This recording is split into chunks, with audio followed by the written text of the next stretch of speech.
We got married in 2015, February, and we had a wonderful wedding. After 1 year, we tried for a child. We tried, and months turned into years. 1 year went after that, another year, another year. My wife and I lost our child. It was very painful because it happened at a time when we had been waiting. We had waited close to 13 years for us to get a child, and then when this baby comes through, we'll lose it after 7 months. And so after it happened, I focused more on uplifting my wife's spirit. I thought that was more important, to keep our marriage straight, back on the road. And I sort of shelved my pain. Nobody even got to know that we had, a challenge in miscarriages, because nobody talks about these things. You never talk about them with family, and it becomes like a silent challenge that you have to deal with your wife and yourself. When a man suffers loss, from my experience in pastoral counseling, they feel wronged by the force that has taken away from them, or by the denial. They've been denied the opportunity to father a child. So they suffer this feeling of I'm wronged, feel wronged, and that is hurting to them. Knights of the Roundtable was born out of a cause that I really, really believe in. One is that men have not had a voice. They've not had a moment to sit together and talk. So the thing about myths that surround men is we are known, or we are trained to think that we don't talk when we go through painful situations or challenges. And the typical thing for men is that we will, if we're lucky to talk, we'll meet in bars.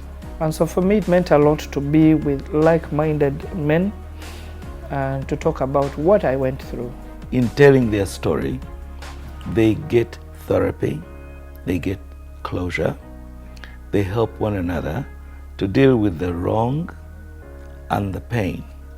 There are those I've met who've actually been able to have children after quite some time of waiting, and then there are those who are still on the journey of waiting. There's a diversity of issues. Some people are actually waiting, and they want to get some answers. They want to understand how to go about this waiting. Are there medical solutions? Are there spiritual solutions? What do you do next? And they're out there waiting, and we could hear that from the discussions coming out. But what was beautiful about that was that there were people also who had waited and now had overcome, and they were able to share their story. It is true also that there are others who have been waiting and have not gotten the results. 3 things that emerged. Those men who have waited to have children and the children are not coming. Those men who have had repeated losses in miscarriages and they don't know why, but they shared their story.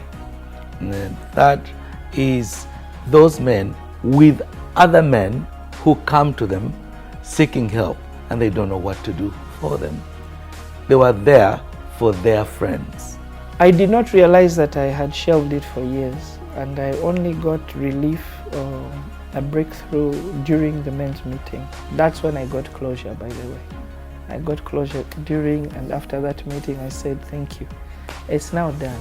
Because I had an opportunity to talk with like-minded men who've been through the same situation, and they were there to tell me from a man's perspective that it's okay, or even if it's not okay for now, it's going to be okay. Yeah. So this is what this men's gathering is all about. It's a safe space.